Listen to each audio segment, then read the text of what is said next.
दोस्तों नमस्कार, मैं आपका साथी केशव विवेकी, आपका इस चैनल में स्वागत है। आइए हम सभी हिंदी महासागर की इस महायात्रा को आगे बढ़ाते हैं और एक बड़े रूप में बड़े परिणाम के साथ ले आते हैं और कुछ बड़ा करते हैं एक नए प्रण के साथ। तो आइए आप सभी का इसमें विशेष स्वागत है। प्रकरण युवा जैसा हिंदी के नए आयाम से जुड़ते हैं तो जरा खुद से पूछना, प्रतिज्ञा करना हो तो किसके जैसा हो, लोगों को आपसे कितना मतलब है, क्रांति के इस दौर में क्या करोगे। ये 3 प्रश्नों का अगर आपके पास उत्तर हो तो जरूर जवाब दीजिएगा। आप सभी से आग्रह है कि वीडियो पूरा देखें तभी लाभ मिल सकेगा। अब देखिए, प्रकरण युवा जो हिंदी के नए आयाम भाग 13 एपिसोड 13 से आज हम जुड़ रहे हैं और आशा है कि इस यात्रा को हम और मजबूत और प्रबल बनाएंगे। तो आज हम बात करेंगे प्रण राणा प्रताप शाह हो।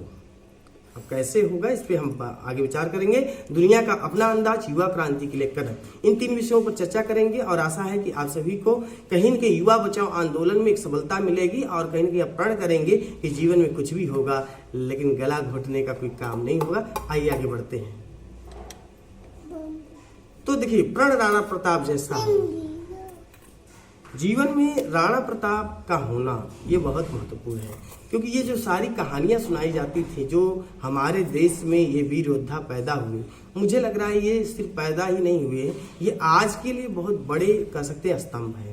तो आइए हम बात करते हैं। लक्ष्य ज्यादातर लोगों के होते हैं पर पूरे किसी किसी के होते हैं। यही वजह कि राणा प्रताप भी कभी कभी आते हैं और बड़ा कुछ करके जाते हैं। तो हमारे जीवन के अंदर हिंडोले बहुत आएंगे और हमें अपने लक्ष्य को पूरा करना ये हमारा अपना कर्तव्य है। अपने पैर पीछे करना सबसे बड़ी गलती कही जाती है, क्योंकि अगर आप जब भाग जाते हैं अपनी लड़ाइयों से, अपने युद्ध से, अपने कौशलता से, अपने कुशलता से, तो जीवन में कहीं न कहीं हम असफलता का सिर्फ एक मोहर पैदा कर पाते हैं। यही वजह है कि आपको बड़ा कुछ करना होगा और आप अपने के साथ बड़ी तैयारी के साथ कुछ नया मोड़ लेने के लिए नया काम करना पड़ेगा। कहानी को सुनना नहीं, उन्हें जीवन में उतारना भी है। ऐसा नहीं है कि राणा प्रताप ने घास की रोटी खाई थी तो ये हमें सिर्फ घास की रोटी दोहराने की आवश्यकता है। यदि वैसा जीवन नहीं जी पा रहे हैं या वैसा समय नहीं दिख पाए तो ऐसा बात ही नहीं है कि आप हल्दी घाटी नहीं पैदा कर सकते हैं या हल्दी घाटी जैसा लड़ नहीं सकते हैं, लेकिन आपके अंदर वो जुनून होना चाहिए, वो सैलाब आना चाहिए, क्योंकि हर समय अकबर पैदा नहीं होगा जो आपका विरोधी बनेगा। लेकिन इस बात को ध्यान के रखिए अंदर से कि कहीं न कहीं आपकी चुनौती आपकी कामयाबी है, आपके जीवन का लक्ष्य है और आप छोटे से कामयाबी के लिए, कुछ पैसों के लिए आप पूरे जीवन को तहस नहस कर रहे हैं। ऐसे में मेरे जैसे आदमी को बाहर आना ही पड़ेगा और राणा प्रताप के लिए हुंकार लगाना ही पड़ेगा। राणा प्रताप जैसा महारथी को दूरबीन देखना पड़ा था। ऐसा नहीं है कि राणा प्रताप की कहानी सुनाई जाती है या ऐसी बातें हुई जाती है कि ये हुआ वो हुआ, ये कहानी है, ये युद्ध हुआ, तो ऐसा नहीं है। वो सिर्फ वो कहानी ही नहीं है, हमारे जीवन के अंदर भी ऐसा कुछ है लेकिन हमें खोजना है और हमें समझना है और उस चित्तवृत्ति से निकल के आना है। अपने दिमागी घोड़े को चेतक नहीं बनाया तो क्या किया। ये सारे पात्र नहीं है, वो सिर्फ घोड़ा ही नहीं था, वो चेतक उसका नाम ही नहीं था। आपके अंदर भी वो चेतक है, उसको खोजना है, उसको बनाना है, उसको पैदा करना है और खुद के अंदर वो बल और अनुभूति ले आना है कि राणा प्रताप जैसा पार करना होगा। भरोसा खुद पर रखने से ही सब कुछ सही हो सकता है। यदि आपका भरोसा जो राणा प्रताप ने कर रखा था कि मैं कुछ करके आऊंगा, मैं अपना राज फिर से लौटा पाऊंगा, वो अपने अंदर मराठा का जो जुनून है ना, पैदा करना ही पड़ेगा। मैं एक लाइन में कह रहा हूं कि पैदा करना ही पड़ेगा। ऐसा अगर आप नहीं कर पाए तो आप कुछ नहीं कर पाएंगे। अब देखिए, अब हम बात करते हैं दुनिया का अपना अंदाज। देखिए, दुनिया का जो अपना अंदाज है ना, वो यही है कि आप अगर कामयाब हो गए या कुछ लायक हो गए तो आप बहुत बड़े हैं, आप बहुत अच्छे हैं। आज जैसे शादियों के अंदर जो नौकरी पा गए हैं या जो उनका अच्छा खासा बिजनेस है, जो अच्छा सफल है, कहीं उनका बड़ा मांग है, उनके लिए लोग लड़कियों वाले खास करके धन बड़ा लुटा रहे हैं, जो कि बेवकूफ़ी में कह सकता हूं कि ये अच्छा काम नहीं है। आप वास्तव में कुवत देख रहे हैं तो लड़की को भी चैलेंज करें कि बेटा तुम जीवन में ऐसा कुछ करना कि कभी भी ऐसा न लगे कि मैं इतने ऐसे काम लड़के के साथ जा रही हूं तो कुछ न कुछ मेरा भी अपना औचित्य है। ये नहीं कि उनके नीचे जाकर के दब करके मर के रह जाना है, कुंडियों के पीछे रह के खत्म हो जाना है। ऐसा कोई जीवन नहीं है। वो लड़की हो या लड़का, उसका अपना भी एक सम्मान है और उसको कहीं न कहीं हासिल करना पड़ता है। चुनौतियां जीवन में है, उसको हमें समझना ही पड़ेगा। तो दुनिया का अपना अंदाज है, अपने प्रति दया याचना की मांग को पहले छोड़ देना चाहिए, क्योंकि हम जो दया याचना मांग रहे हैं ना, उन लोगों से मांग रहे हैं जिनके अंदर दया न पहले थी, न अब है, न होगी। युवा का स्वरूप बनाने के लिए संघर्षरत रहना जरूरी है।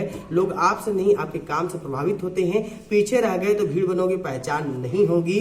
जो आप बन जाते हो, लोग उसी के कारण मिलते हैं। एक चीज जान लीजिए कि लोग आपसे अगर मिल रहे हैं तो आपकी कामयाबी से मिल रहे हैं, आपसे नहीं। तो आप कामयाब बनिए, आप उस लायक बनिए कि लोग आपसे मिलते रहें। कामयाबी के इस यात्रा में आपके साथ लोगों का साथ बना रहे और आप हमेशा कुशल और खुशहाल रहें।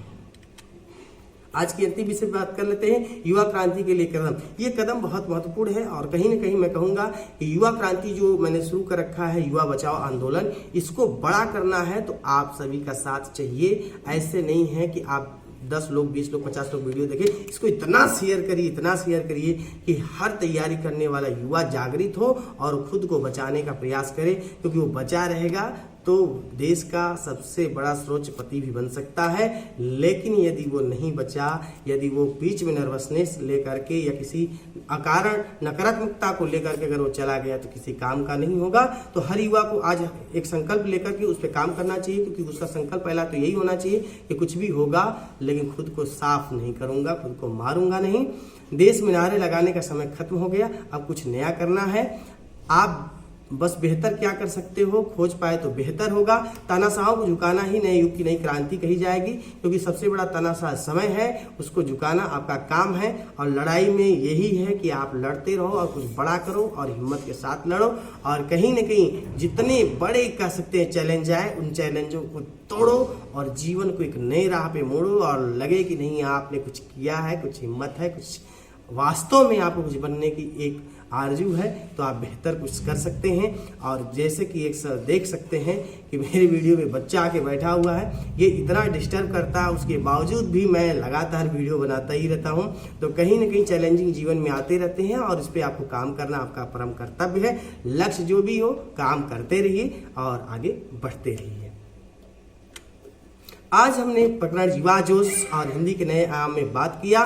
राणा प्रताप साहो, दुनिया का अपना अंदाज, युवा क्रांति के लिए कदम। तो ये सब आपके लिए नई ऊर्जा का काम है। मुझे आशा है कि इससे बहुत लाभ मिला होगा। इससे संबंधित अपने प्रश्नों को भेजिए, इसका उत्तर अगले भाग में दिया जाएगा। इस भाग में आपको क्या नया मिला कमेंट करके बताएं। वीडियो को लाइक करें और मेरे सभी मित्रों को भेजिए व नई बातों से जुड़े रहने के लिए चैनल को सब्सक्राइब करें। मिलते हैं अगले भाग में, तब तक के लिए नमस्कार, बहुत बहुत धन्यवाद। जय हिंद, जय भारत।